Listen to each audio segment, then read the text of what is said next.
When you look at my sister, I don't believe their egos are out of this world. I think they have a really deep seated sense of inferiority.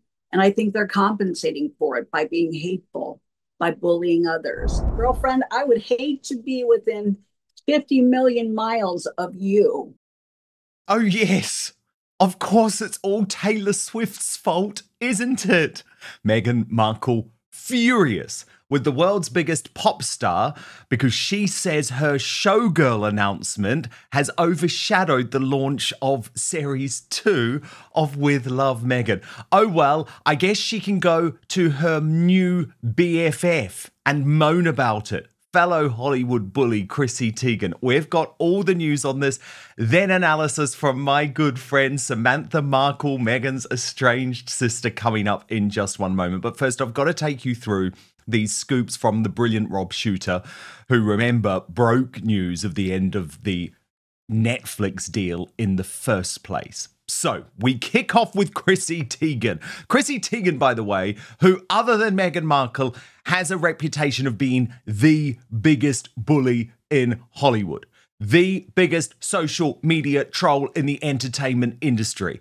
So I guess you know what they say, salt and pepper, right? Here's the exclusive. Meghan Markle and Chrissy Teigen now inseparable. What began as a casual lunch has turned into a full-blown friendship takeover. Sources tell Shooter Scoop the Duchess of Sussex and the outspoken model turned cookbook author have gone from friendly acquaintances to constant companions. If they're not texting, they're together, an insider says. The two bonded instantly over motherhood, fame, and relentless scrutiny. Chrissy loves Meghan's honesty about the media, and Meghan loves Chrissy's unapologetic humour, the source explains. They skipped the getting to know you stage entirely. In just weeks, they've been spotted at Montecito lunches, trading banter and celebrity mom group chats, and pulling off stealth meetups in Los Angeles. It's late night texts, inside jokes, the whole thing, the insider says. But not everyone in Meghan's circle thrilled, given Chrissy's past mean girl controversies, but the Duchess isn't budging. She doesn't care about the noise, the source says. For Meghan, this friendship is real, and right now, they're inseparable. Well, let me tell you, these two deserve each other. Okay, I don't think there has been a more gruesome twosome when it comes to Hollywood friendships in quite some time. And can you just imagine the WhatsApp group between these two absolutely exploding when Meghan Markle decided in rage overnight that it was Taylor Swift's fault. All of the lack of hype, all of the lack of views in regards to With Love Meghan Series 2 was nothing to do with the content being crap, nothing to do with the fact that no one really wants to hear from Meghan Markle again. No. It was all down to the life of a showgirl and that announcement. Here's the news from Rob Shooter, exclusive. Meghan Markle convinced Taylor Swift stole her announcement thunder. She's not taking it well after the big moment was steamrolled by Swift. Insiders tell Shooter Scoop the Duchess of Sussex was counting on part 2 of With Love Meghan to dominate headlines after its Tuesday drop. Instead, the internet exploded over Swift's The Life of a Showgirl reveal, which shattered records with 167 million views in 24 hours. Meghan thought her own trailer would own the news cycle, dishes one source. Then Taylor's announcement came in like a wrecking ball. Meghan's convinced it wasn't just bad luck.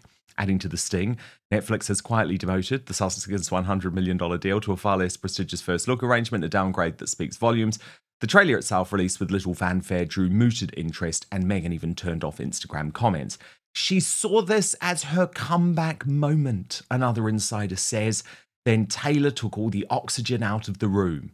The timing couldn't be worse.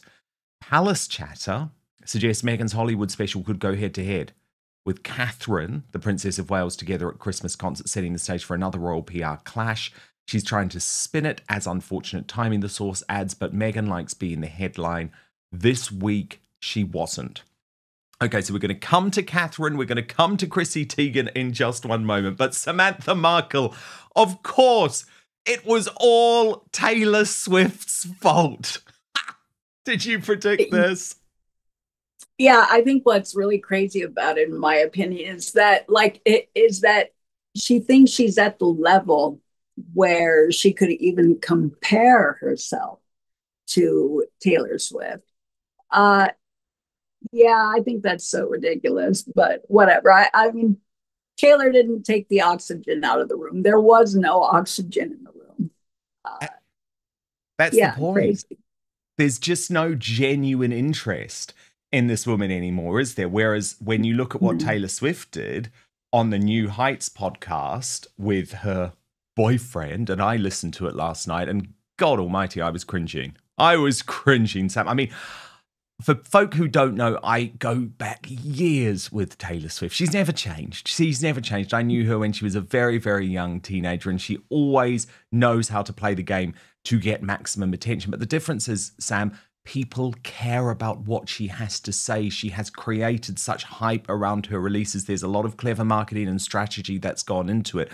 Whereas what we've seen with your sister, unfortunately, Sam, over the past year is just sort of like, let's throw this against the wall and see if this one sticks. And it's just a mess. Big news. Outspoken is now available as a podcast too. So please do subscribe wherever you get yours, Spotify, Apple Podcasts, and make sure you rate and review. I'll take 5 stars, if you may. Well, Dan, it's totally apples to oranges. You know, like her lover, politics aside, Taylor Swift is a massive talent. And excuse me, I don't think we can say that about my sister, just my humble opinion. So no comparison. I think it's really a PR stretch trying to make that comparison. It doesn't work. No, it really doesn't work. It really does not work. Okay, then we get to the friendship, the new friendship. I described them yesterday, Sam, as the bully girls of Hollywood.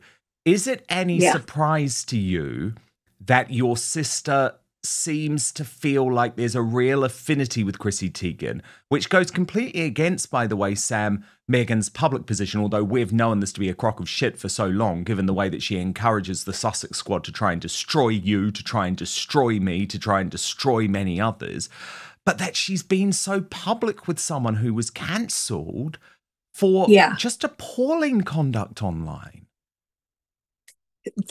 I think this really is a case of birds of a feather flocking together. You know, and I got to say, around the wedding, Chrissy Teigen, knowing nothing about my father, said some really rude things about him. And I made a comment. Lashed out and said that pudgy airhead has no business talking about my dad. But she's just such a bully. And I heard about her bullying of that young girl to the extent of suicide. Like, who does that? And I saw the comments she made to her, they were horrific. So, I guess I'm not really surprised that my sister would align with someone like that. I don't know if it's a safety thing or if she wants the shock factor, but talk about stigma. I wouldn't associate with someone like that. So I think her PR is missing the mark. Maybe Gwyneth Paltrow didn't work.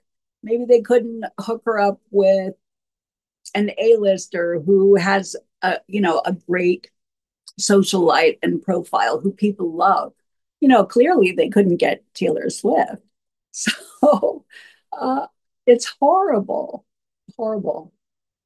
Yeah, I mean, it's really, really revolting, actually, what Chrissy Teigen said about your father, by the way, given Yeah. she had no idea about what a great man Thomas Markle is.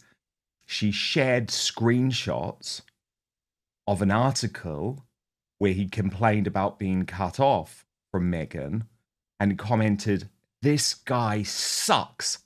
What is wrong with him? Let your daughter be happy, please. This is embarrassing." And so it feels so wrong to me, Sam, that she would even choose to publicly align herself so closely with someone who has been so revolting about your dad. Well, here's one of the problems with that horrible paid PR aggregate news is back then false articles were being written calling my dad a deadbeat dad. Everybody didn't know yet that he paid for everything in her life, that she never got grants or scholarships, that she never worked for the embassy. People didn't know that it was all dad. And so, the average Joe on the street was influenced by that. Celebrities were influenced by that. People were literally thinking that those articles had merit. They had no merit. They were nasty, disparaging paid PR. So, again, I hope that she can look back on that. Well, clearly she's not, because she's friends with her now. But if she had a functioning frontal lobe, she would realize the word is out. Everybody knows that there was so much nasty paid PR, and that, whether under the hub of her PR firm, several magazines, several TV shows, and they all said nasty things about our family. That was at her behest. So shame on her. And whatever happens, in my opinion, they can go down in their boat together, because I think that's what's going to happen with this. Indeed. Yeah, I mean, I do. There's been so much outrage about this, though, Sam. I mean, Harry's grey suit posted on X. Harry and Meghan launched a program to help support parents of children affected by online bullying. M has Chrissy Teigen as a guest on part 2. I hope the parents who bought into their scam see what disgusting hypocrites they are. And according to Taz, responded to that saying it wasn't just once or twice either. She targeted Courtney Stodden for some time and encouraged her own fan base to do so. Sickening tweets bullying others as well as questionable ones about young children.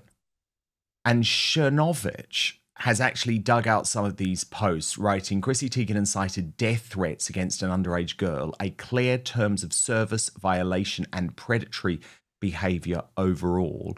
So these were the ones to Courtney Stodden. She said, and these were only the public ones, not the DMs, but she said, my Friday fantasy, you, dirt nap, baby, go to sleep forever, never ceases to make me laugh out loud. Thank you so much, Courtney Stodden. You are truly a Twitter dream. She said, I hate you in another post. What drug makes you do that with your mouth? Asking for a friend who really wants to know how to look like an idiot. Thanks. Do you have a family? Which is very, very threatening. It just goes on and on and on. But first, we've been told our whole lives that wrinkle creams were the easiest way to look younger. Now, one doctor says that's nothing but old news. According to Dr. John Lake, the world-renowned Beverly Hills beauty expert, most wrinkle fixes on the market are nothing but glorified moisturizers. They hardly make a dent on your appearance. Some can even be harmful to your skin, he said. Now, recently, Dr. Lake has focused his attention away from mainstream cosmetic practices so he can pursue a revolutionary anti-aging breakthrough that some experts say could empty the wallets of the cosmetic industry. He describes it as being almost like Photoshop for your face and says you may even be mad after seeing how easy it is to visibly erase your wrinkles from view. His personal clients have dubbed his new do-it-yourself technique the age rewinder method because it can take years or even decades off your appearance in under 2 minutes. So in light of this amazing breakthrough, Dr. Lake has released a step-by-step video to the public. It is free, it is uninterrupted, and he will outline exactly how to use this simple solution from home. And he said if it helps even one person look younger or feel more confident, he will actually be thrilled knowing that he helped. The video's gone viral as you'd expect, started on Facebook, over 2.3 million views now. The comments and feedback have been outstanding too. Thousands of women report they look decades younger. One commented that it was the best result of anything they've used. They said, I can't believe how well this works. I'll never stop using this. I don't understand how it works, but the results are great. Thank you. So you can find out more about this yourself right now. Go to bhmd1.com/outspoken, or if it's easier for you, you can just click on the link in the description box below this video. That's bhmd1.com/outspoken. There is one thing Dr. Lake asks from his viewers, though. He says, if watching this video helps you look and feel younger than you have in years, then please share this video with your friends and loved ones. Together, we have the power to help as many women reclaim a youthful look as possible. So go watch the video at bhmd1.com/outspoken right now, or just click on the link in the description box below. But now, back to the show. Yeah, Dan, as I was looking at that, I couldn't help but think, I think there's a grave misconception about many narcissists. I think a lot of people think their ego is just out of this world. There's no way they could feel insecure. But I think the opposite is true. When you look at Chrissy Teigen, and in my opinion, when you look at my sister, I don't believe their egos are out of this world. I think they have a really deep seated sense of inferiority. And I think they're compensating for it by being hateful, by bullying others. To see Chrissy Teigen say that to someone, to this poor young girl, I was thinking, she doesn't really hate this girl when she said, I hate you. I think that was projection. I think she hates herself, or she did at that time, and she was just lashing out at other people. And I think, case in point, I think narcissists are like that. So I think they compensate for what they really don't feel that they have by bullying others, by being arrogant and self-centered. That's really interesting, Sam. So you think there's a degree with your sister where she does actually hate herself? I'm not diagnosing her, but in my opinion, yeah, I do. And I think, whether it's that, I think in her heart, she knows that, as Spotify executives have said, as so many have said, she doesn't have the talent, in my opinion, to pull that. She's not mesmerizing to watch. She doesn't bring it. She's not a Gwyneth Paltrow. She's not an A-lister. She's not a supermodel. She's too short. There are a lot of things going on with her that I think she is over the top about. And she compensates by using the royal title, by using connections. Because, darling, if you were all that and you could bring that, you wouldn't need to latch on to Gwyneth Paltrow or Jennifer Aniston or anyone. And I don't care who your agent hooks you up with. If you were so great, you would stand on your own. And I think she knows she doesn't. It's really kind of sad to see that now she's teaming up with Chrissy Teigen, in my opinion, a horrible bully. Because what message for my sister and for Chrissy Teigen, what message does that send to young women everywhere? You're talking about female empowerment, darling, you're not pulling it by having a queen bully on your show and pretending to be so lovey-dovey with each other. No empathy, remorse, or shame. No bringing love and showing up with love and warmth in a vacuum like that. It's not going to be believable. You don't exude that. So I think Netflix, is really in for a loss. I think they should just suck it up. Well, can we talk about Netflix, Sam? Can we talk about Netflix? Because what was very odd this week with the release of the trailer is that they were not even able to hide the real Meghan Markle. They tried, but even in this very short trailer, there were so many moments. Look at this one.